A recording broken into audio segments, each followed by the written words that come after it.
우리 하나님 말씀 보시겠습니다. 구약 902페이지 시편 136편 23절부터 26절에 있는 말씀입니다.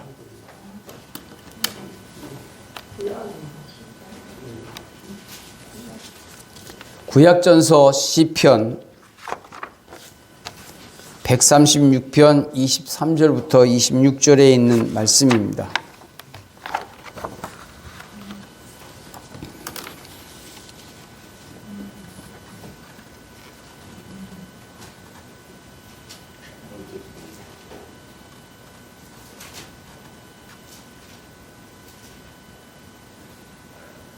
같이 우리 읽겠습니다. 23절부터 26절까지 시작. 우리를 비천한 가운데서도 기억해 주신 이에게 감사하라. 그 인자하심이 영원함이로다. 우리를 우리 대적에게서 건지신 이에게 감사하라. 그 인자하심이 영원함이로다. 모든 육체에게 먹을 것을 주신 이에게 감사하라. 그 인자하심이 영원함이로다. 하늘의 하나님께 감사하라. 그 인자하심이 영원함이로다. 아멘. 우리 이 말씀을 위해서 잠시 기도하시겠습니다. 아버지 하나님, 우리에게 감사를 가르쳐 주신 것을 감사합니다. 인간의 삶에 짓눌려 살아가는 우리에게 감사한다는 말을 통해서 다시 우리 자신을 돌아보고 또 우리가 누군가에게 감사를 해야 한다는 사실을 깨닫게 하심을 감사를 드립니다. 우리를 죄악 가운데 구원해 주실 뿐만 아니라 우리의 삶의 일거수일투족을 불꽃 같은 눈동자로 지키시고 보호하시고 우리의 마음의 문제를 또 풀어가시는 하나님 앞에 이 말씀을 듣습니다. 우리의 마음을 열고 생각을 비우고 하나님의 음성에 귀를 기울이는 이 시간 될 수 있도록 도와주시옵소서. 이 자리에 참석하지 못한 우리 성도들에게도 동일한 그들이 깨달을 수 있는, 알아들을 수 있고 깨달을 수 있는 환경을 통해서 하나님의 사랑과 하나님의 은혜에 감사할 수 있는 성도들 되게 도와주시옵소서. 이 말씀을 전하는 종과 듣는 모두에게 우리 성도들에게 함께 복이 되게 도와주시기를 원하오며 예수님의 이름으로 기도하옵나이다. 아멘. 우리는 누군가에게 감사를 하며 삽니다. 한번 감사합니다. 누군가에게 감사합니다 하고 해보신 적 있으십니까? 감사를 한다는 것은 누군가에게 사랑을 받았고 그 사랑의 마음을 느낄 때 무엇인가로 보답하고자 하는 마음이 들어서 하는 것이 감사라는 말입니다. 이러한 마음의 감정은 누군가에게 배워서 하는 것도 있지만 배우지 않아도 할 수 있는 마음이 감사의 마음입니다. 어느 날 제가 동물의 왕국을 보면서 느낀 것이 생각이 났습니다. 그것은 수렁에 빠진 호랑이가 허우적거리고 있을 때 마침 동물을 보호하는 사람이 그 광경을 보고 그 호랑이를 건져 주었습니다. 그랬더니 그 호랑이가 그 사람을 기억하며 지내다가 그 사람이 타고 있는 차에 가서는 얌전히 앉아서 고맙다는 듯이 고개를 이렇게 숙이는 겁니다. 그 광경을 그 사진 옆에서 그 사진을 찍습니다. 찍어가지고 그것을 그렇게 카메라로 보여준 거죠. 그러면서 제가 느낀 게 감사는 말하지 못하는 맹수, 사람을 잡아먹을 수 있는 호랑이도 감사라는 마음이 있구나라는 것을 생각했습니다. 호랑이에게 인사를 받은 사람은 평생 잊지 못할 것입니다. 그리고 그 사실을 누군가에게 말을 한데도 아무도 믿지 못할 것입니다. 오직 감사를 한 호랑이와 그 사람만 알 뿐입니다. 그 사람은 평생 웃음으로 살 것입니다. 그런 사람이 그러한 모습 속에서 살아가는 사람이 자기가 호랑이한테 인사를 받았다고 하는, 내가 건져줬어, 그냥 네가 나에 대해 감사한 거야 라는 그 뜻으로 받았다면 이 사람 평생 웃음으로 살아. 야, 내가 호랑이한테 인사를 받네. 인사를 한 호랑이와 감사한다고 고개를 숙인 호랑이와 또 그 마음을 받은 그 사람이 두 사람밖에 모르는 겁니다. 저는 우리 믿음의 가족들이 예수 믿으면서 하나님 앞에 수시로 감사합니다라는 말을 할 수 있는 우리들 되기를 원합니다. 그러면 하나님이 어떻게 하신다고요? 기뻐하실 겁니다. 나는 누군가에 나 한 번이라도 감사한 말을 한 적이 없어. 이렇게 말을 했다 할지라도 하나님 감사합니다라고 했다면, 야, 어떻게 나한테 그런 말을 하냐. 나 정말 좋다. 우리 하나님 그렇게 생각하실 것 같아요. 이 감사를 어떻게 해야 되는가 생각을 해야 되잖아요. 우리가 이 시를 읽으면서 이 시를 쓴 사람이 그런 사람입니다. 시인은 하나님을 경험했기에 감사하라. 그 인자하심이 영원함이로다. 이렇게 말을 합니다. 시편 135편, 136편을 읽으면 마지막 부분에 감사하라. 그 인자하심이 영원함이로다. 그렇게 말을 합니다. 되풀이하면서 하나님의 역사, 하나님의 인도, 하나님의 보호, 하나님이 하신 일에 먼저 말을 하면서 하나님 앞에 감사하라. 그 인자하심이 영원합니다. 이렇게 말을 합니다. 시인은 어느 날 하나님에 대해 깊은 생각을 하게 되었을 때 이러한 시를 쓴 것 같습니다. 그것은 하나님께서 세상을 창조한 시점부터 시작하기 때문입니다. 그리고 하나님께 대한 감사를 구체적으로 조목조목 나열을 하면서 감사하라. 그리고 그 인자하심이 영원하다라고 그렇게 기록하고 있습니다. 따라서 하나님을 깊이 생각하고 감사하라는 그 마음이 듬뿍 담긴 찬양과 감사가 어우러진 시입니다. 자신의 삶에서 경험되어지는 사실을 통하여 자신에게 하나님의 은혜를 잊지 않는 마음과 동시에 이스라엘 백성들에게 자신의 마음을 강하게 전하는 것입니다. 내가 내 마음속에 일어난 그 감사의 마음을 나 혼자만 아는 게 아니라 내가 하나님을 느꼈듯이 너도 하나님을 느끼면 나처럼 너도 그렇게 감사하라. 그 인자하심이 영원함이로다. 그러한 고백이 저절로 나올 거야 라고 하면서 이 말을 전하는 것입니다. 저는 이 말씀을 통해서 본문을 통해서 감사는 또 하나의 기쁨이라는 주제로 말씀을 좀 드리겠습니다. 좀 따라해 주실래요? 감사는 또 하나의 기쁨이다. 감사는 또 하나의 기쁨이다. 감사가 내가 감사를 할 때 또 감사를 받는 그 누군가는 나를 통해서 또 기쁨을 가질 것이라는 사실입니다. 감사가 하나님의 기쁨이 될 수 있었던 것, 하나의 기쁨이 되는 것은 좀 한 번만 더 따라해 주시기 바랍니다. 하나님의 사랑이 우리의 삶에 넓게 퍼져 있기 때문이다. 내 삶의 구석구석에 다 있기 때문에 하나님 감사합니다. 하나님 감사합니다. 하나님 감사합니다. 라고 말할 수 있다는 거죠. 내가 감사합니다. 라고 말할 때 하나님의 마음속에 뭐가 생긴다고요? 기쁨이 생기는 겁니다. 내가 감사를 하나님께 드리면서도 내 속에 기쁨이 생기는 거예요. 왜? 나에게 주시는 하나님의 은혜를 또 생각하게 되니까 말입니다. 시인은 여기서 네 가지로 하나님께 감사하라. 그 인자하심이 영원합니다. 그렇게 말을 합니다. 하나님께 감사합니다라는 말을 아주 조목조목 구체적으로 말씀을 드리는데 그것은 시인이 하나님의 보호의 영역이 자기 중심을 통해서 일어나는 사건을 이제 말을 합니다. 그리고 하나님께서 자신의 삶을 통해서 내 마음을 넓히고 또 생각을 넓히시는 그 모습을 이 시인은 경험했기 때문에 하나님 앞에 감사하라. 그 인자하심이 영원합니다. 그렇게 말을 합니다. 이제 시인이 감사하는 또 하나의 기쁨인 것을 알아가는 그 과정들을 한번 우리가 알아가길 원합니다. 먼저 시인은 나를 기억하시면서 여전히 사랑하시는 하나님께 감사를 합니다. 이것이 시인에게 있어서 또 하나의 기쁨으로 느낀 거죠. 그래서 시인은 이렇게 말합니다. 우리 같이 한번 읽겠습니다. 23절.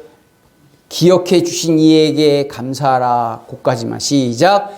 우리를 비천한 가운데서도 기억해 주신 이에게 감사하라. 그렇게 얘기합니다. 그러면서 마지막에 또 이렇게 얘기하죠. 아까도 말씀드린 그 부분이. 이것이 처음 내가 왜 감사하는가라는 그 이유라면 그 감사 속에 내가 이렇게 하나님을 이렇게 기억하고 싶습니다라는 말이 여기 있는 겁니다. 그 인자하심이 뭐라고 그래요? 영원합니다. 나를 비천한 가운데서도 기억해 주신 하나님.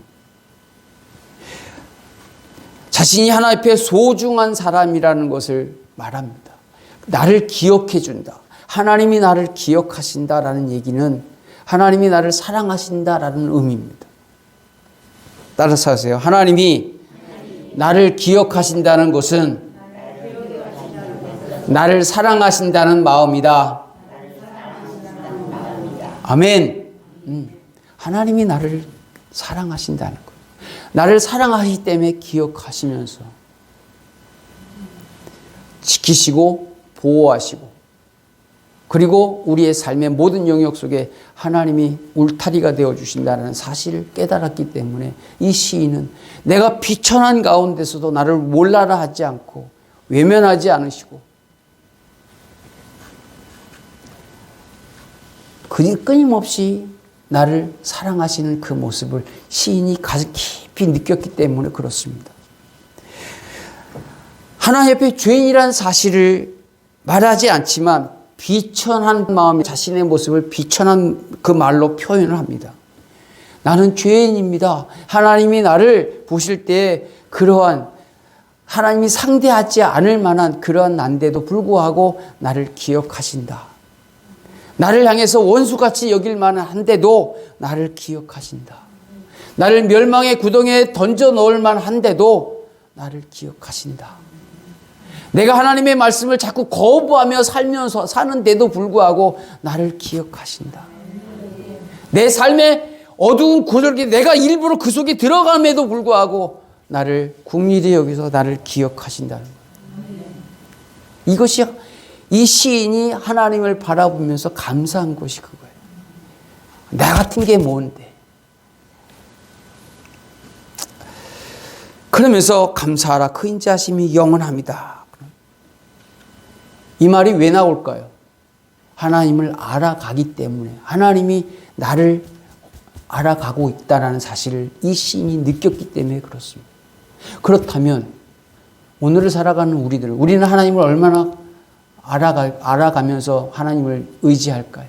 하나님 앞에 기도할까요? 하나님 앞에 믿음을 내가 주님을 사랑한다고 고백할까요? 하나님을 깊이 알아가실 수 있는 우리의 삶이 되시기를 주님의 이름으로 축복합니다. 우리가 죄인이었을 때 하나님이 우리에게 다가오셨어요. 야, 마음 좀 문 좀 열어봐. 내가 너한테 좀 너하고 나하고 같이 살자. 내가 너하고 같이 살려고 그래. 하고 주님이 문을 똑똑똑 두드리셨을 때 우리는 거부하지 않았어요.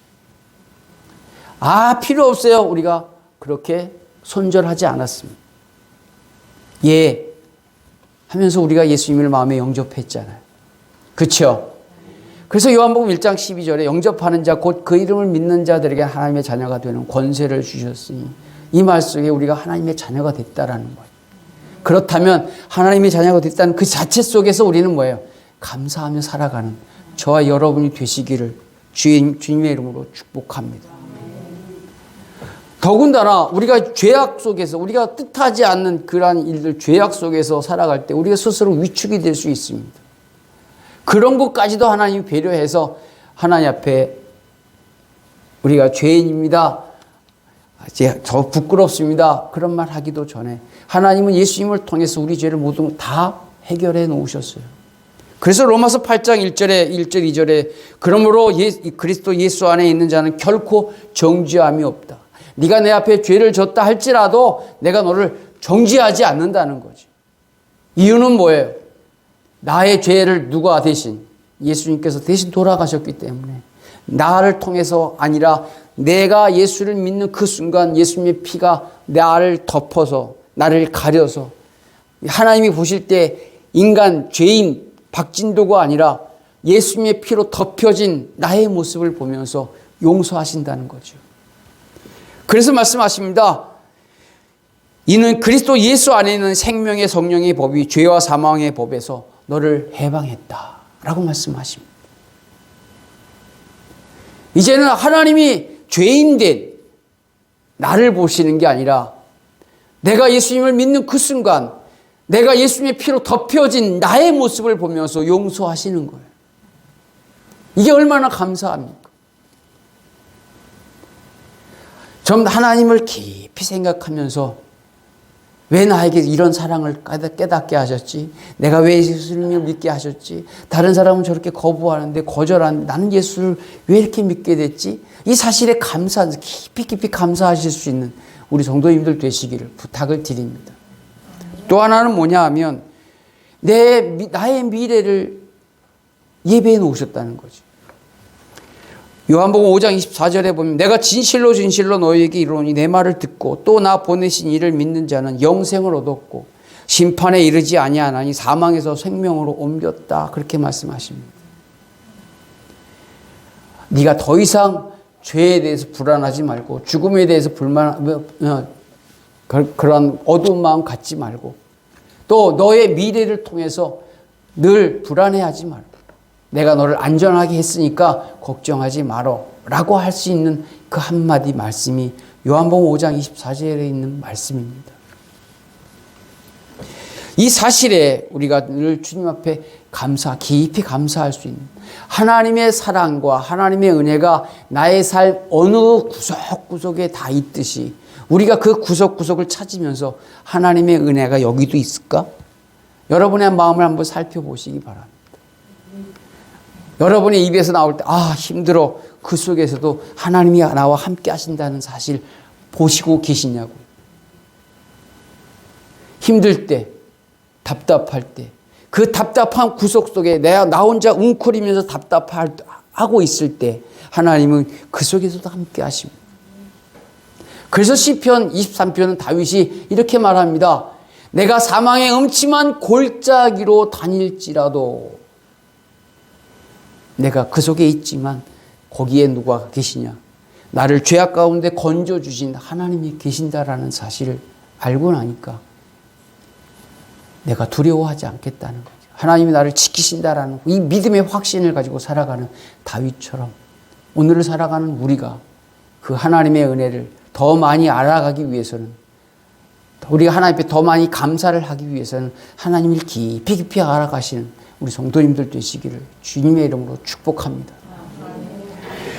뿐만 아니라 두 번째로 이렇게 또 시인은 말합니다. 24절을 보면 같이 한번 읽겠습니다. 시작.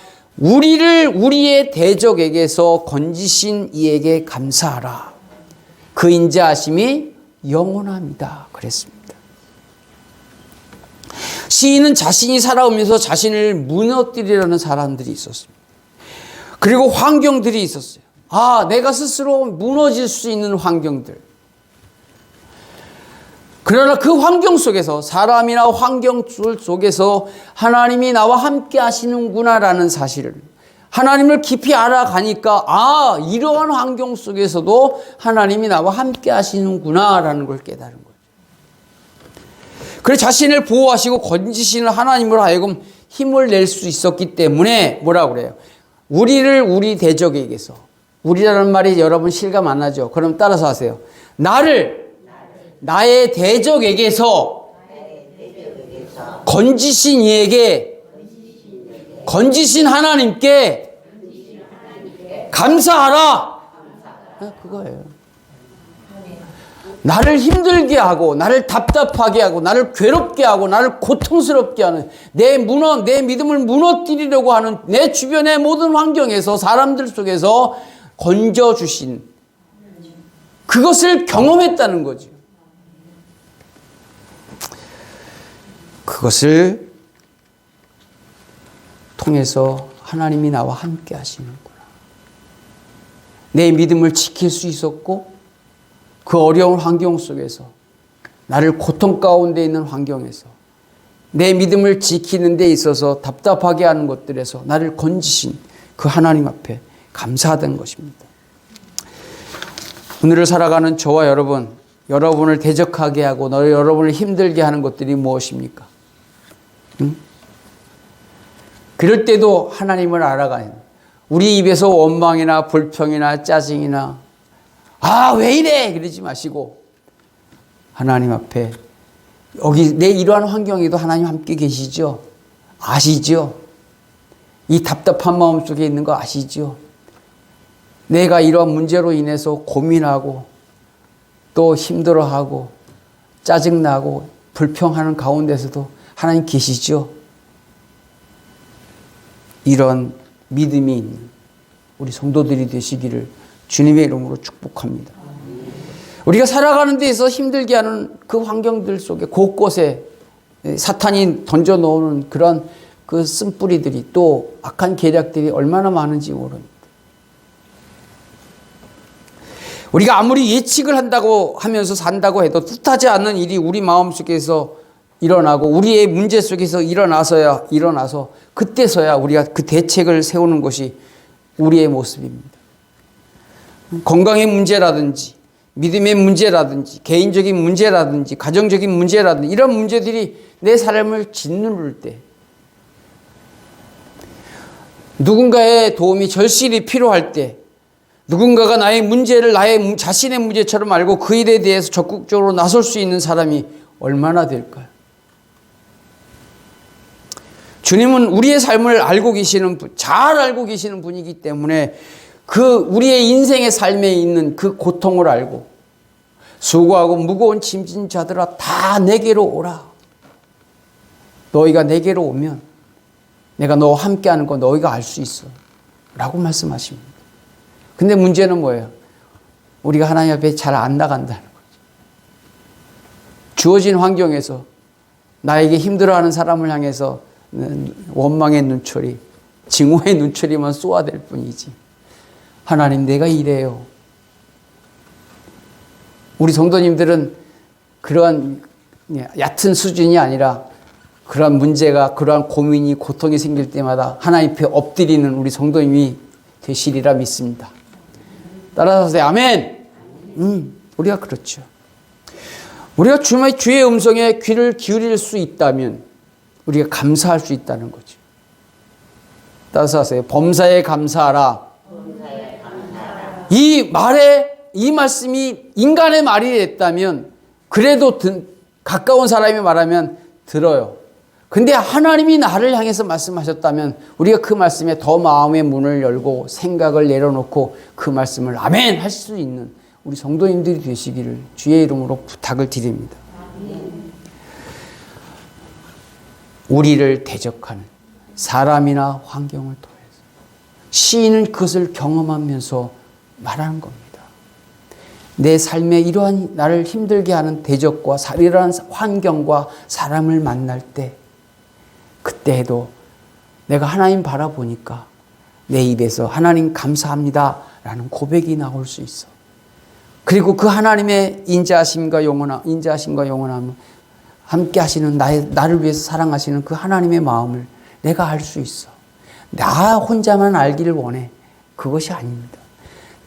내가 느낀 것처럼 너도 너의 삶에서 하나님이 그렇게 함께 하실 거야. 너도 하나님 앞에 집중해봐. 그러면 하나님 앞에 너도 감사하게 될 것이고 하나님의 인자하심을 경험할 거야 라고 하는, 자기 자신을 통해서 누군가에게 복음을 전하는, 하나님을 알려고 하면서 살아가기를 원하는 이 시인의 마음을 우리가 깨달을 수 있으리라 믿습니다. 세 번째는 이렇게 말합니다. 25절 같이 한번 읽겠습니다. 25 시작. 모든 육체에게 먹을 것을 주신 이에게 감사하라. 그 인자하심이 영원함이로다 그랬습니다. 시인은 이 먹는 문제에 대해서 아주 대한 심각성을 느낄 때 가졌던 마음에서 하나님의 사랑과 은혜를 느낀 것입니다. 특히 자신의 조상들이 애굽에서 나와서 광야 생활하면서 하나님께서 주시는 하늘의 만나를 먹었습니다. 하늘에서 내려진 양식을 먹었어요. 참 전무후무한 것을 이 선조들은 경험했습니다.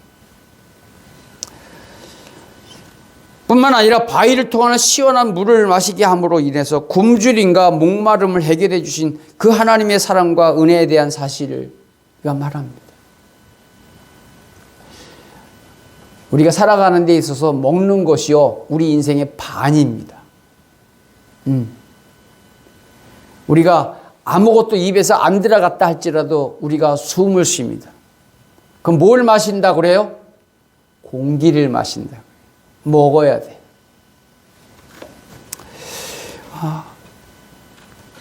낮에는 구름 기둥으로 시원하게 하셨고 밤에는 불 기둥으로 따뜻하게 지키시고 보호하시는, 먹는 문제뿐만 아니라 우리 삶의 전체 인도하시고 보호하시는 그 하나님의 손길을 이 시인은 포괄적으로 말합니다.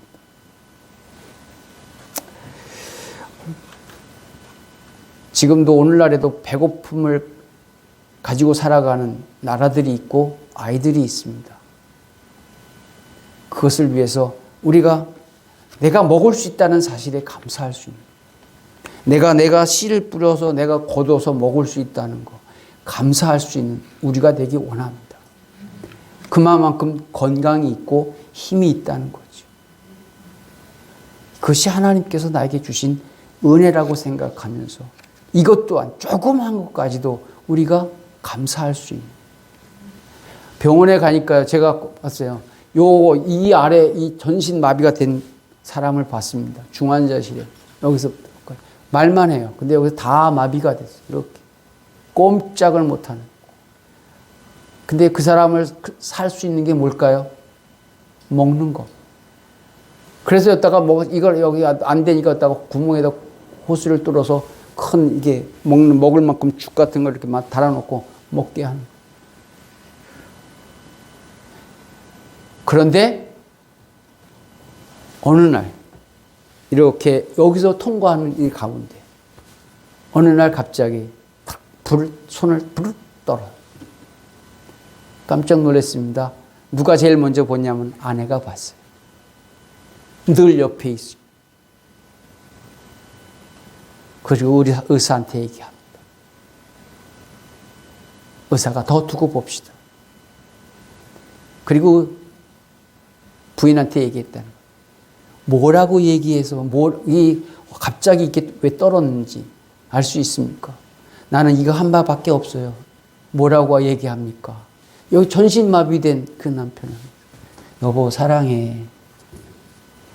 이 말밖에. 여보 사랑해. 우리 하나님이 우리를 향해서 그런 말씀을 하시는.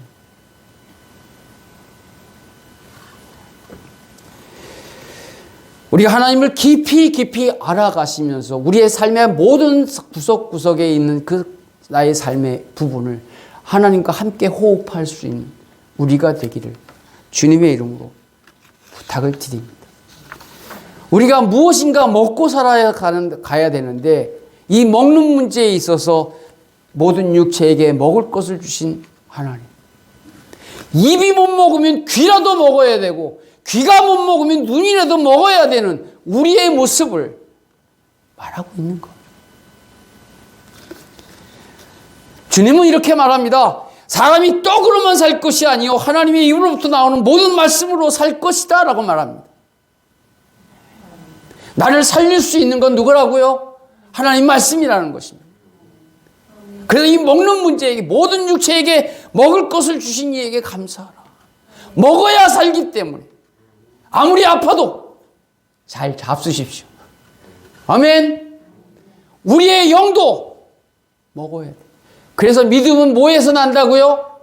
들음에서 나. 귀가 먹으니까 그 하나님의 말씀을 자꾸 먹으니까 내 육체가 믿음으로 살아나. 귀로 먹어야 될 것이 있고 눈으로 먹어야 할 것이 있고 입으로 먹어야 할 것이고 온 몸으로 먹어야 할 것이 있다는 거예요.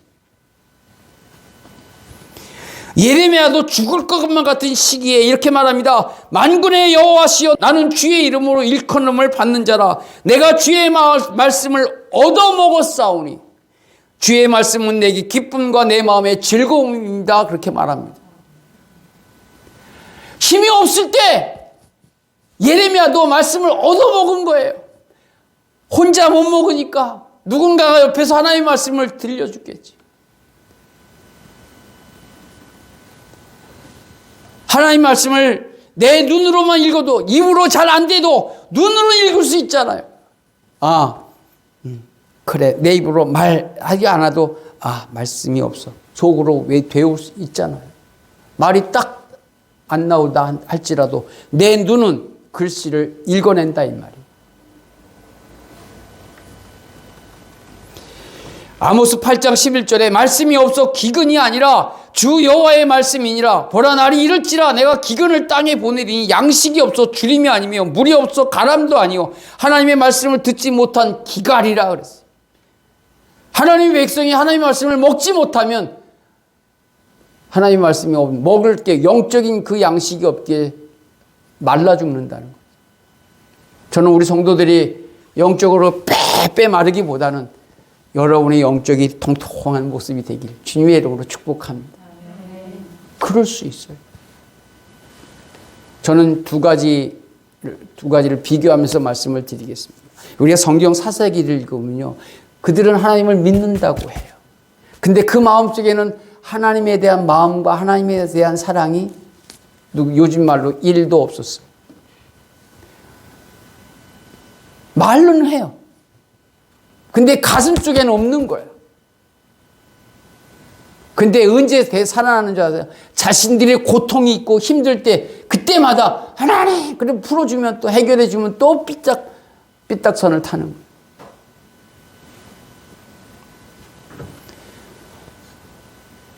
그러한 이스라엘 백성들의 삶을 사사기서를 통해서 우리는 보게 됩니다.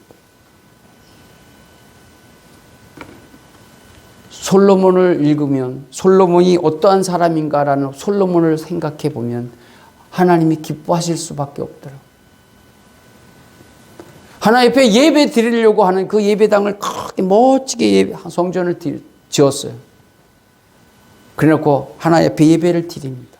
하나님, 내 아버지 다윗으로 인해서 지어진 이 성전이 하나님 앞에 기쁨이 되기 원합니다.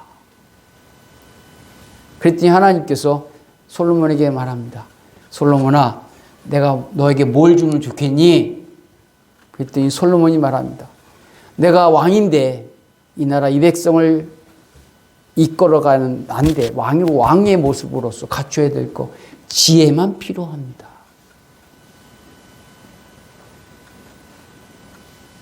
그래? 그럼 내가 지혜 줄게. 근데 말이다, 지혜뿐만 아니라 네가 구하지 않는 명성도 줄게. 부귀도 줄게. 나라의 안정감도 줄게.